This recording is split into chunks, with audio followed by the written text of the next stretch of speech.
Hi-Phi Nation from Slate. Every Tuesday in downtown LA, the LAPD police commissioners have a board meeting that starts at 9:30 in the morning. Please call the roll. Good morning. Let the record reflect Commissioners Sobroff, Decker, Bonner, and Goldsmith are present, and we have a quorum. There are 5 police commissioners, all civilians, and volunteers who were appointed by the mayor. The meetings are open to the public, and there's time allocated for public comments on every agenda item. I'm showing 11 cards. Anyone who on requests A, it gets 2 minutes to one speak card to the on board. 1C. There's a stop clock right in front of the podium that starts a countdown as soon as you start, and a bell goes off when your time is up. Then your mic gets cut off. The last meeting of the year 2018 was in mid-December, right before the holidays.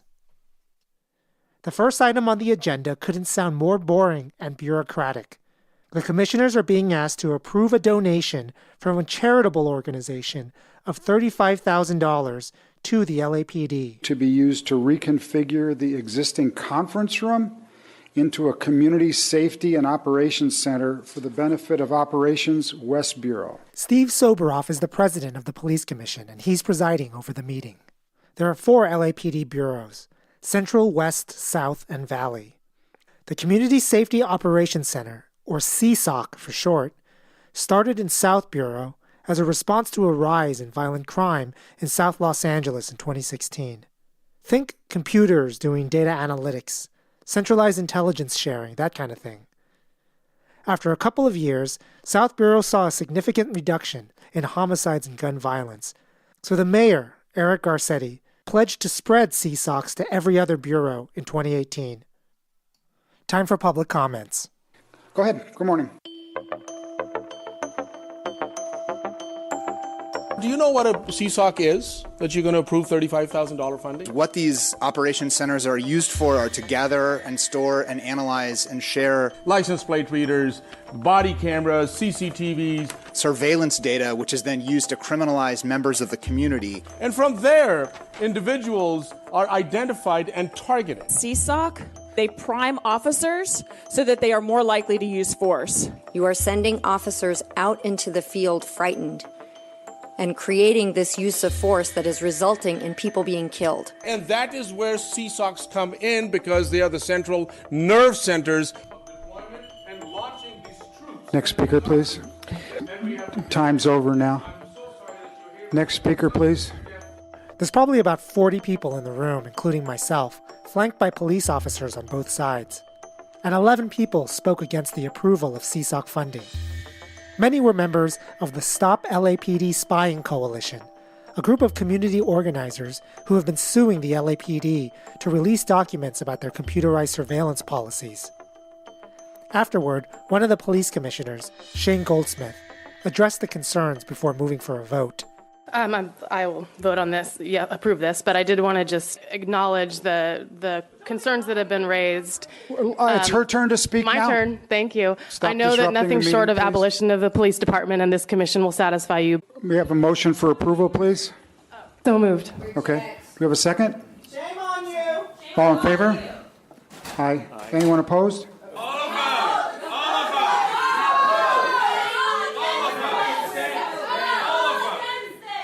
So moved, 4-0. What's next? What's the next one? So I'm going to ask you all to stop disrupting the meeting. If you can't stop disrupting the meeting, then the meeting will stop anyway. The approval of funding for the West Bureau CSOC is a small but symbolic step in LA's ongoing move toward predictive policing technologies. The goal is to have computer programs predict who, where, and when the next crime is going to occur, and to direct police units to intervene and prevent it. At this meeting, the CSOC represents for one side how a once notorious police department can turn to technology for progress and reform, replacing the prejudice of human judgment with impartial data and algorithms. For the Stop LAPD Spying Coalition, algorithmic objectivity is a fiction, a cover. For the coalition, the CSOC is just another efficiency tool to target, incarcerate, and control racial minorities in a rapidly gentrifying city. It's a debate that will eventually spread across the country, because the technology is moving at a rapid pace, and police departments everywhere are looking for an upgrade. One way to anticipate how cities around the country will react is to look at how the debate is unfolding in LA. You're rubber stamping CSOCs and you're rubber stamping the same goddamn policies. You're speaking from both sides of your fucking mouth and hotspots and grant and all. Speaker, please. So what you're doing is... Your time is over. Shut up. My You're time disrupting is the over. meeting. So what is At this point, about 6 police officers in the room start moving in, and they open a digital video recorder that one of them's been holding the whole time, and they start filming. Of course we want abolition of policing. Of course we want abolition of your state. Shame on you, Shane Goldsmith, and you're a fucking president of a free... Ladies, that's your last warning, or you're both going to be leaving. You're both going to be leaving. Both of them are out. Thank you. Thank you. Next speaker, please. Other people would like to speak. Other people follow the rules and would like to speak, but you're taking their time. You're out of the meeting. You're continuing to disrupt. Okay. Happy holidays to you too. Billionaire piece of Next shit. speaker. The next speaker is Adam Smith.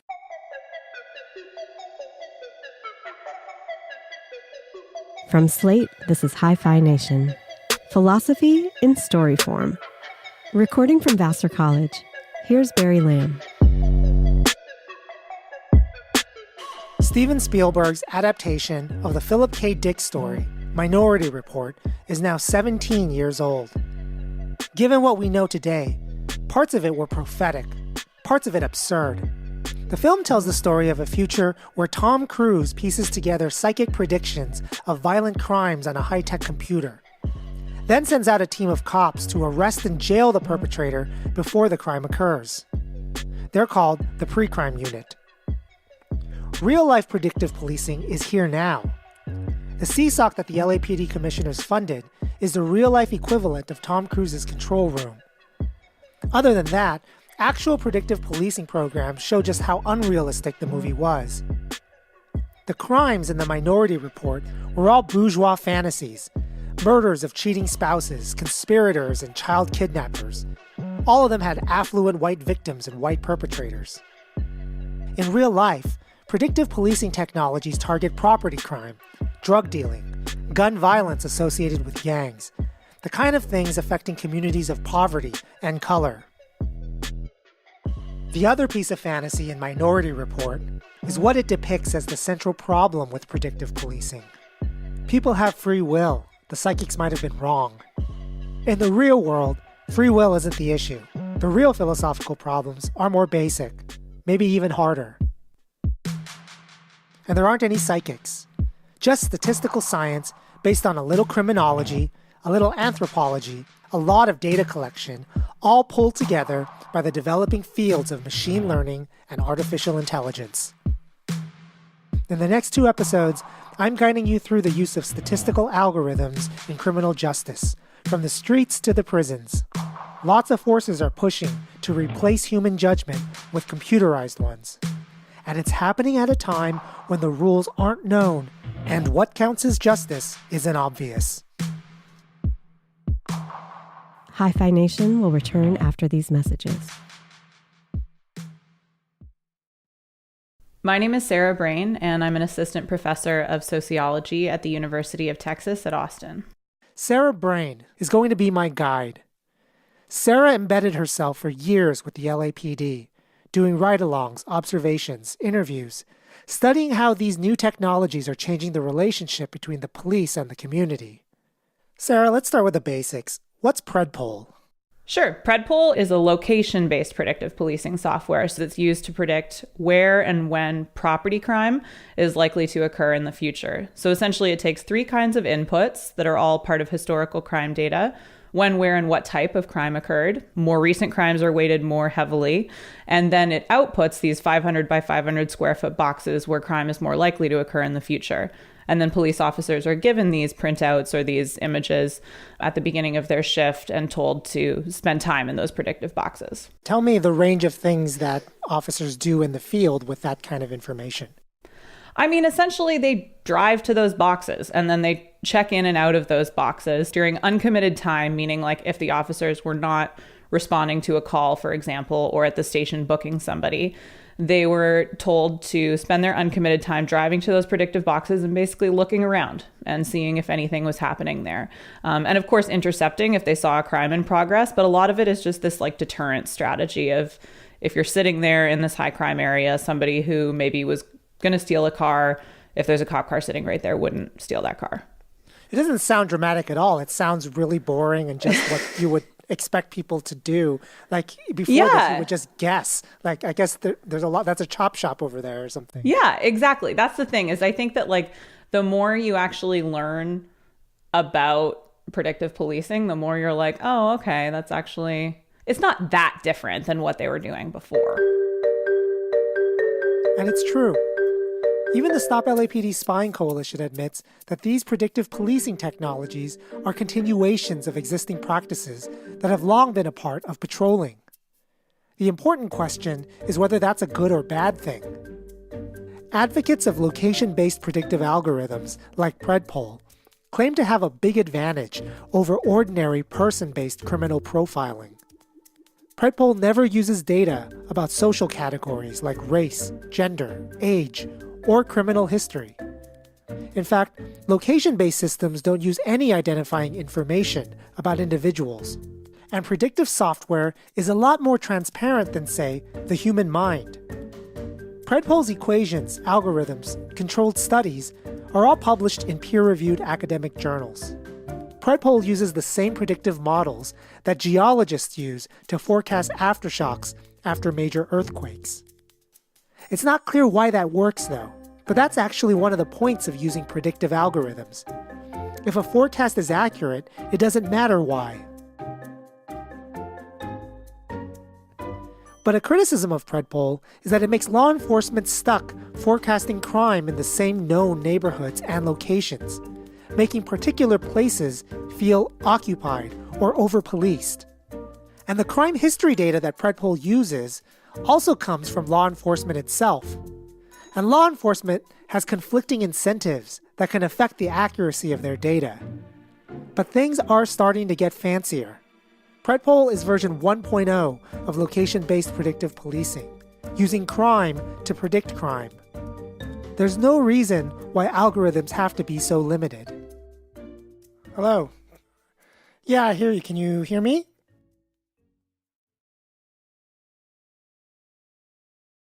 Machine learning researchers like Flora Salim can presumably use any data they have to see if a machine can find positive correlations with crime.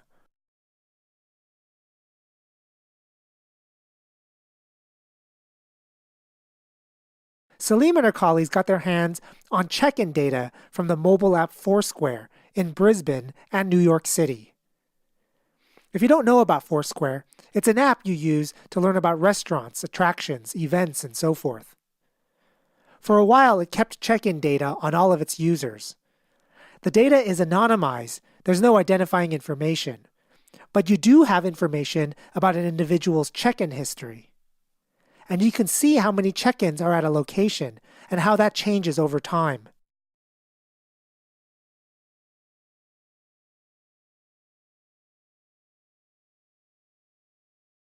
There are a lot of interesting things you can measure using just check-in data.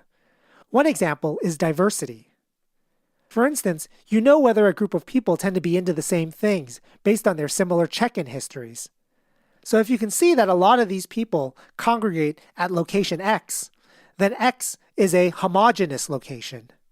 If you find a location where people with very different check-in histories are congregating, then it's a diverse location.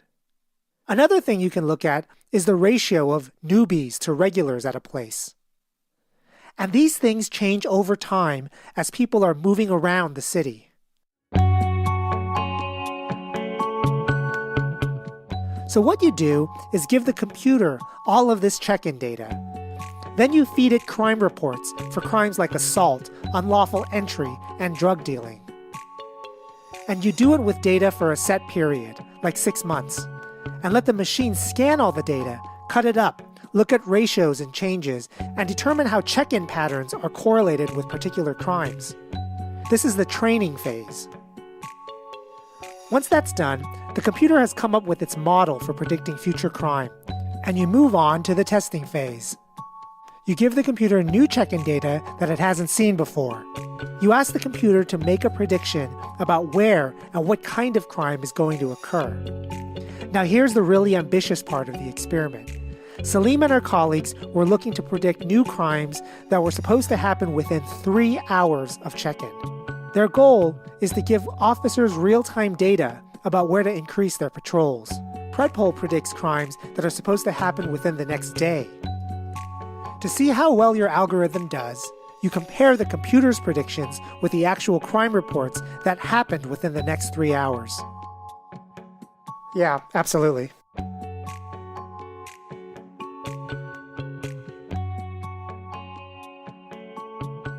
Here are some of the patterns that the machine found. In general, as locations become less popular, crime increases. Crime is likelier to happen as locations start getting newer or more infrequent visitors. And as locations become more diverse, the likelier you're going to have crime in the next 3 hours. What humans tend to do is come up with a theory, an explanation of why things pattern the way they do. But this isn't always a good thing. I once gave 2 lectures about this stuff, where in the first one I told the audience the real data. Crime decreases as a place becomes more popular. The audience immediately came up with an explanation. More people make it harder to get away with the crime, so criminals target quieter areas. But in the second lecture, I said the opposite, that crime increases as more people check in, and the audience immediately had an explanation for that. More people mean more opportunities for crime. This is a virtue and vice of human judgment. We're good at explanations, and we're good at being convinced of our explanations, letting them guide our thinking, whether they're true or not. The machines don't do this. They only make predictions, leaving the stories for the humans. Now, AI researchers aren't so naive to think that their algorithms are unbiased or story-free. The claim, though, is that they're far less biased than people, who get too caught up in the stories they tell themselves and often ignore data completely. Salim and her colleagues were able to get accuracy without needing crime histories or locations and times. The mere movement patterns were enough. Who knows how accurate things can get when you start putting all of this data together or bring in new kinds of data?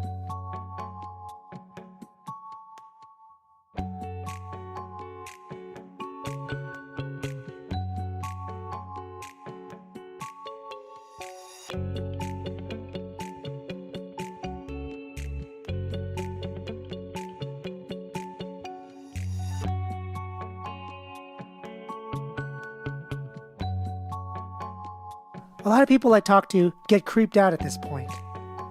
But Fitbit data has already been used to solve crimes, pinpointing exact times of death.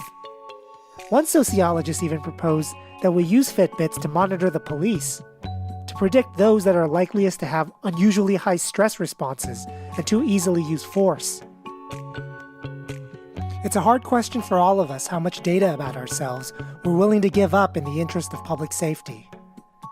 But the unfortunate reality is that some communities have more power than others in settling this question. Government officials, police forces, affluent suburbanites, they generally win fights over how much they get to be surveilled.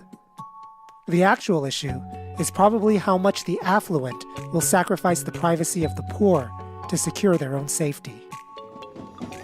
And on the ground, these aren't just theoretical concerns. What do we say to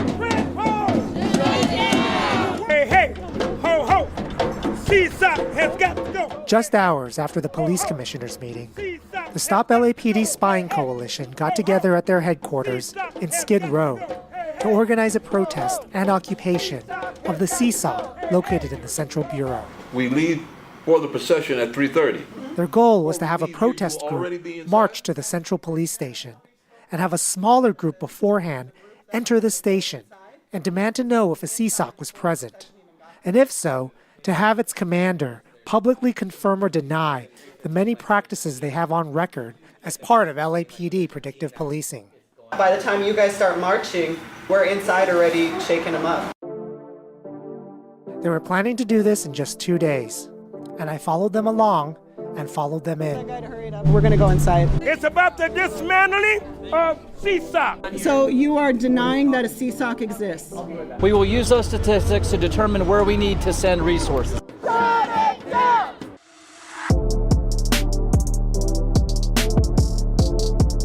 We'll return to the rest of Hi-Phi Nation after these messages.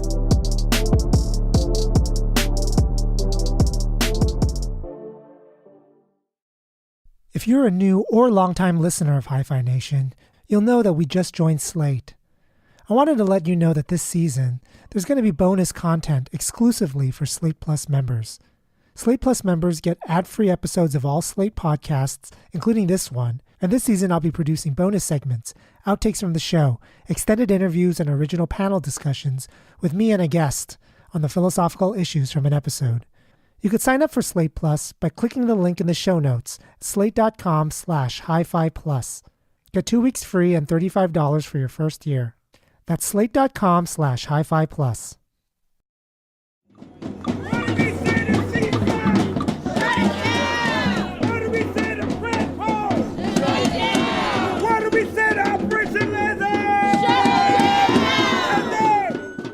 The other predictive policing program the coalition is protesting is Operation Laser, LAPD's person-based predictive policing program.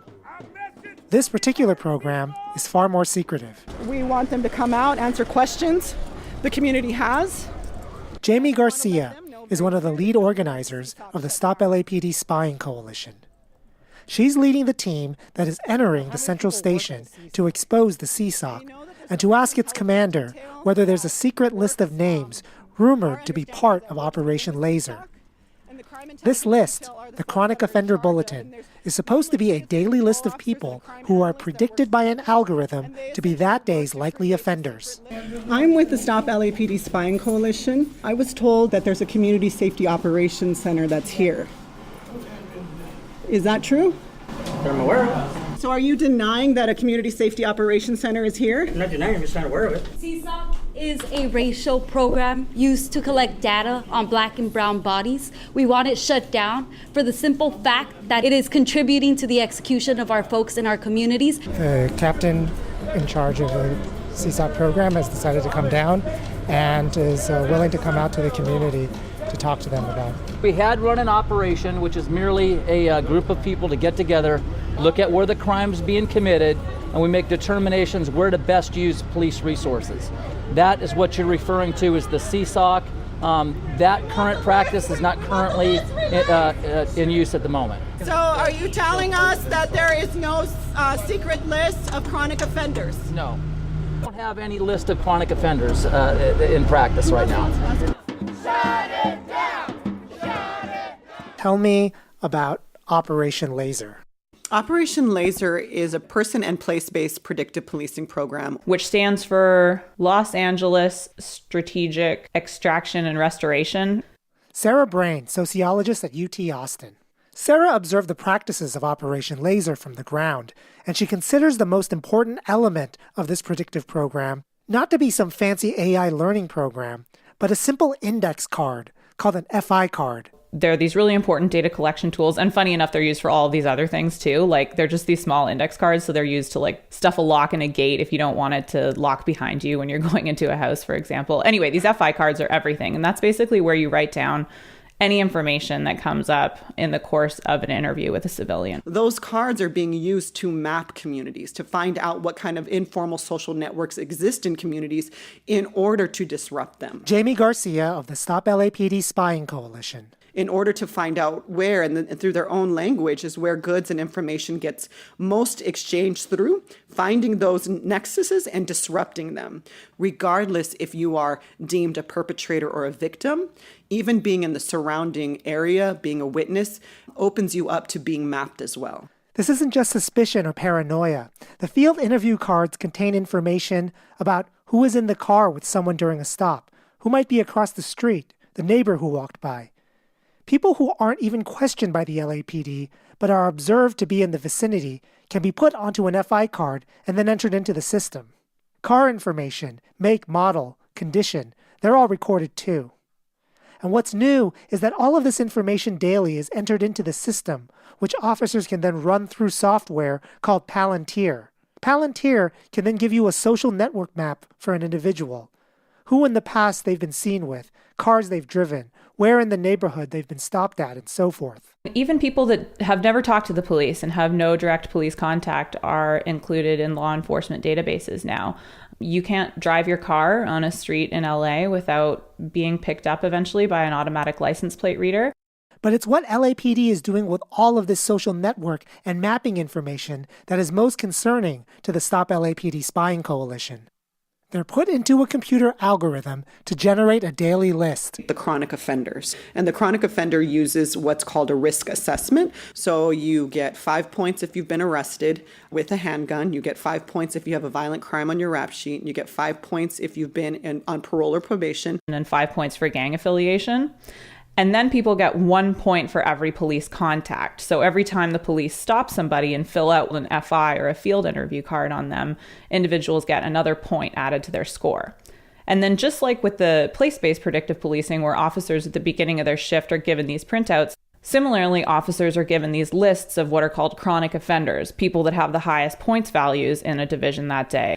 And you'll just sort of drive to a park, say, that's like a known area for drug deals, and you'll say, oh, hey, like some of these guys are on our list. Let's see if we can go talk to them, do a consensual stop, try and collect some intelligence on them through that. Will they fill out a card? Yes, they would fill out a card for that. So they would look for somebody who's on a list and then fill out a card after another interaction with them? Yes. Okay. Does that mean they get another point? Yes.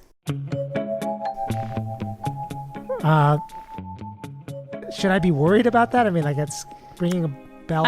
You can see how that might turn into somewhat of a self-fulfilling prophecy, for sure, or like a feedback loop, if you will, where if you're going out and specifically seeking out the people with high points values, and then you go and stop those people, and then that increases their points value, that can very quickly lead to a feedback loop.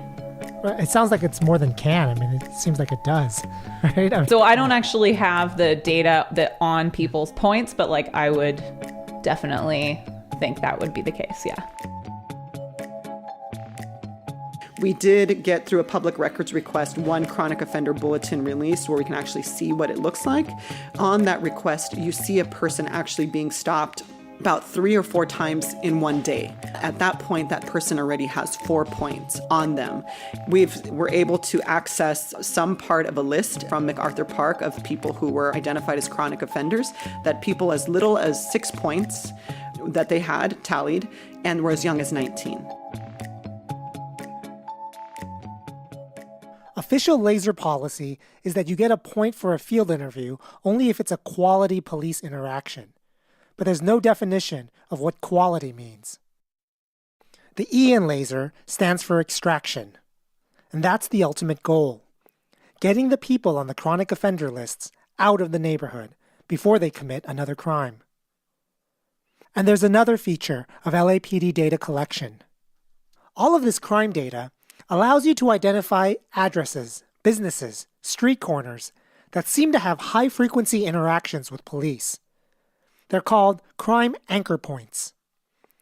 Just like there's a goal of extracting a criminal with a high risk score from the area, there's also a goal of ridding an area of an anchor point, where LAPD works with the city attorney to evict or relocate people through the citywide nuisance abatement program. I think that what's insidious about this, when you get an eviction notice, you cannot, it's impossible to rent again. You become stigmatized. And so, especially in a city where affordable housing is almost not possible to find, especially in a city where the homeless population is somewhere around 55,000 people, they are now using this kind of pseudoscience to demonstrate that a property or people in a property should be removed. That's the component of it where it's like they're killing us softly now.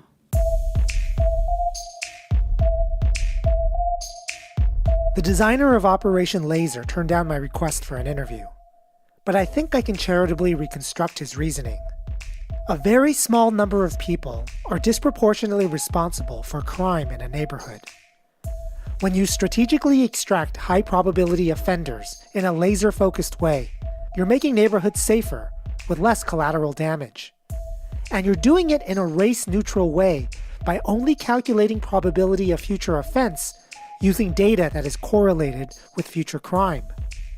If the consequence happens to be that young black and brown males are the only ones affected, it's because they're the ones satisfying all the race-neutral conditions of being likely offenders. When we look at all the different elements that are used to calculate the risk assessment of a potential chronic offender, we found in 2017 the Black community was 5 times more often arrested than the white community. When you look at stops, which essentially are what lead to field interview cards being filled out, the Black community was 5 times more likely to be stopped.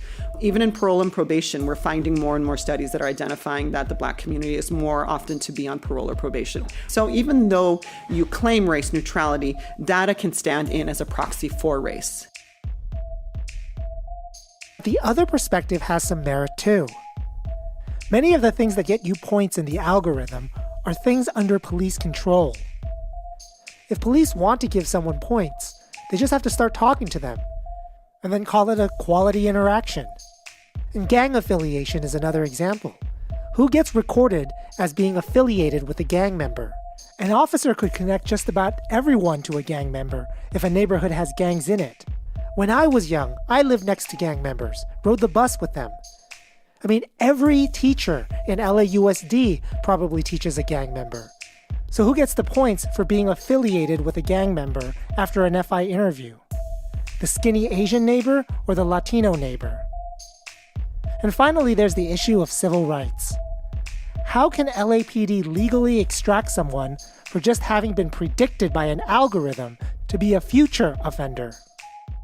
Did you observe anything that looked like predictive arrest? A kind of intervention that seems like you would need some kind of probable cause or reasonable suspicion in order to do. I didn't see them, violating requirements for reasonable suspicion or probable cause, for example. It was really more of these consensual stops. It's not illegal for a cop to go up to anybody and start talking to them. You can say, I don't want to talk to you, and walk away. But if you are a known gang affiliate and you're on parole or probation, you don't have the same ability to walk away. That then in the course of a consensual stop, you might then see something that would constitute individualized suspicion to give you reasonable suspicion to actually then question someone. I mean, I guess another way of putting it, coming from the other side, is why isn't a high score enough for individualized suspicion or probable cause, right? And that's another way of putting it. Yeah, I mean, and I think this is kind of just as much as it's a legal question, it's kind of this philosophical question around what is individualized suspicion? Predictive policing is really probabilities, that this person has a higher probability of committing a crime in the future based on past data than this other person. Whereas individualized suspicion is not supposed to be probabilistic, it's supposed to be observable then and there. So just because somebody has done something in the past doesn't give you individualized suspicion now in the present. But actually, I think that those ideal typical categories are kind of getting conflated now in this world of predictive policing. What even is individualized suspicion? Is your same action interpreted as more suspicious if you're inside a predictive box or if you have a high risk score than if you don't? I think this binary is not really there anymore. It's eroding, at least.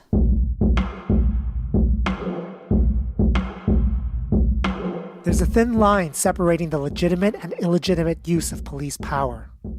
We give it names like individualized suspicion, reasonable suspicion, and probable cause.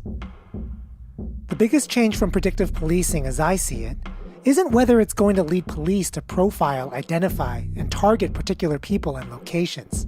That's just what they do. The most consequential question is whether it's going to lead to a revolutionary change in the standards of reasonable suspicion and probable cause, and whether that is going to be morally legitimate. You're not allowed to stop somebody just because they're Black, right? But you are allowed to talk to somebody because they have a high point score. Now that it's quantified, it's more difficult to contest legally or to really put your finger on where exactly is the bias there. Suppose you use gun and ammunitions purchasing data and past history of domestic violence to determine likely mass shooters, and the algorithm spits out a few names. Is that sufficient suspicion for a stop, search, and surveillance? Or better yet, the same algorithm used to determine who is likeliest to commit a crime is used to offer targeted job, educational, and social services.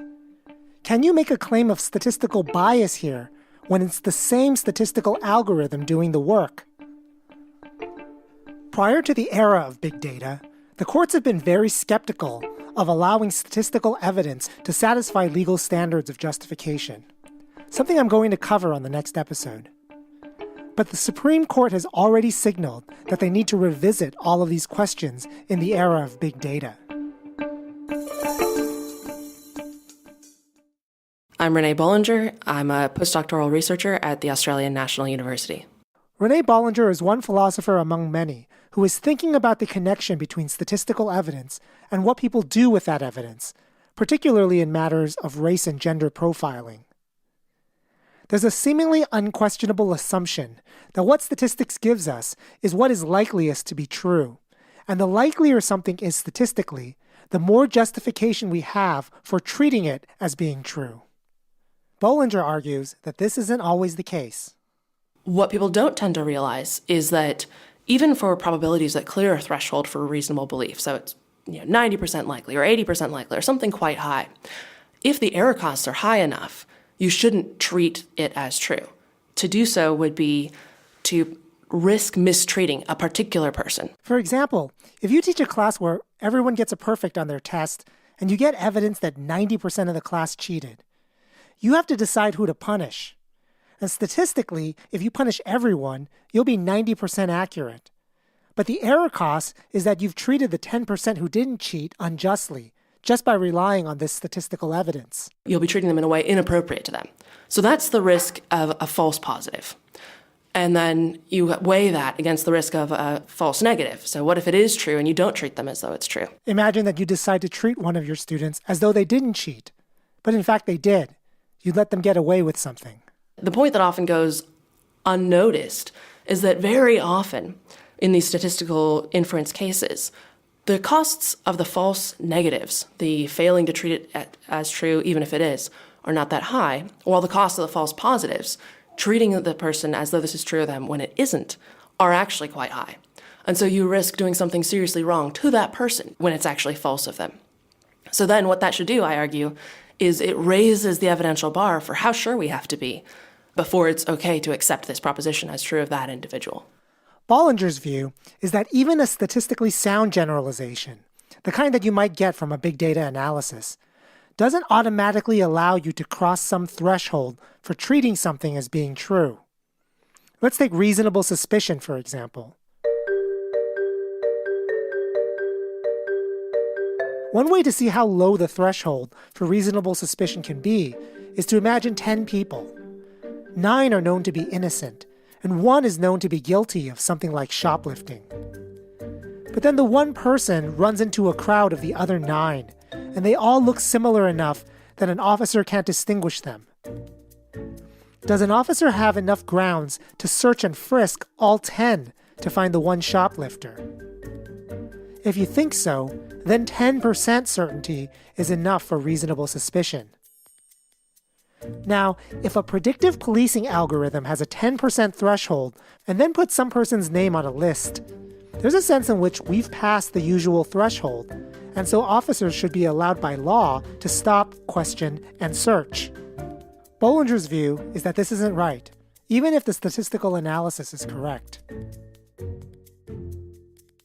One of the big problems with using statistical evidence is that you end up increasing the chances that you'll get the wrong verdict for someone. So if you think, look, it's the nature of the criminal justice system that sometimes we'll falsely convict someone, sometimes we'll sentence someone to far longer than they're due in some sense, that's fine. But you should be worried when they start to concentrate on particular groups. And the trouble with statistical evidence is that it tends to reinforce these sorts of concentrations.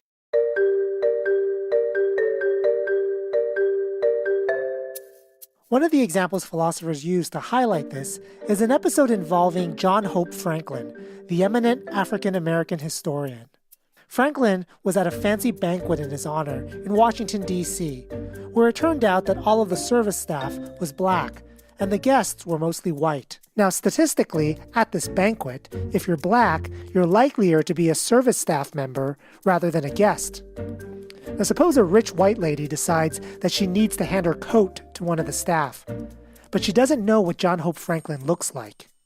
Now, she is statistically in the clear if she just makes the assumption that any black male she sees is a staff member. But she shouldn't do that. She is risking the mistreatment of John Hope Franklin, and in fact contributing to an ongoing mistreatment of him.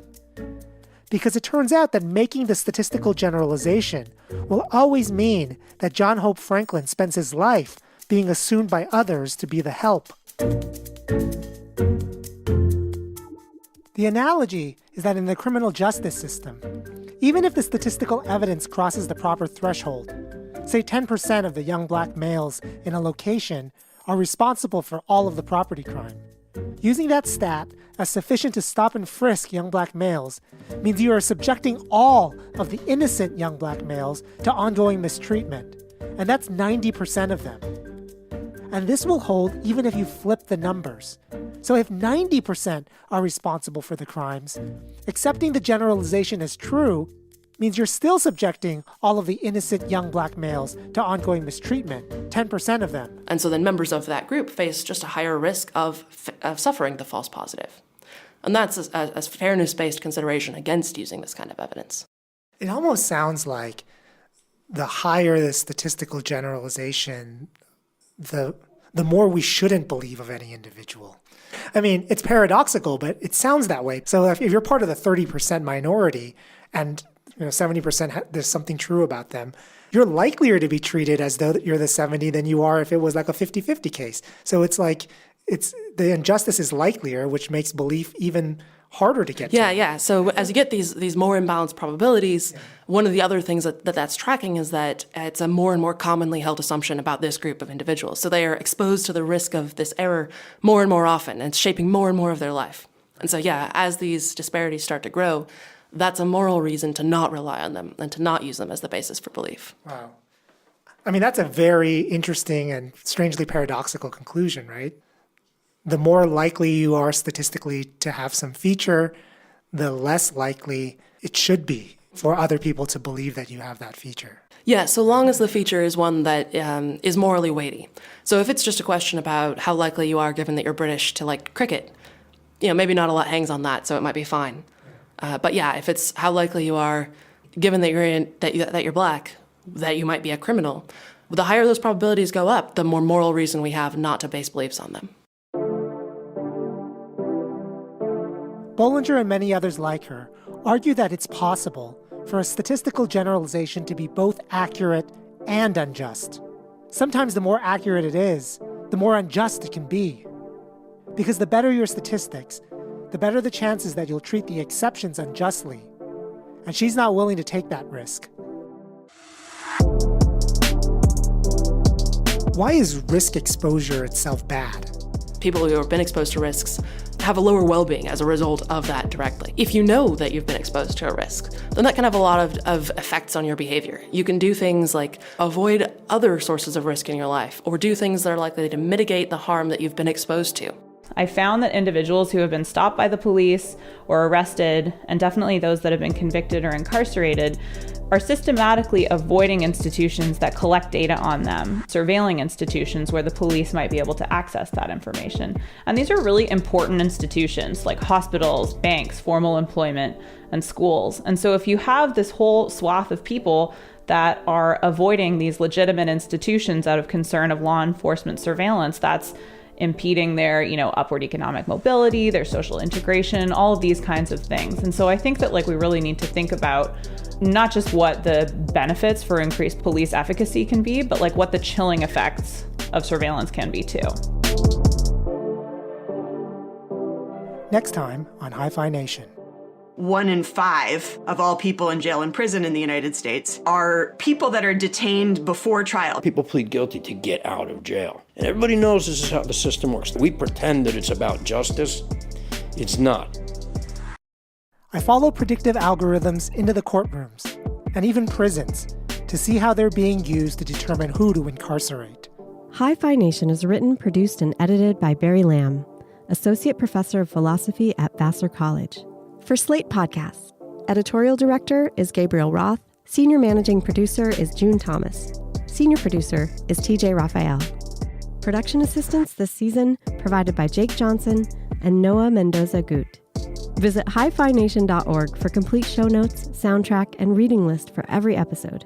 That's HIPHI nation.org.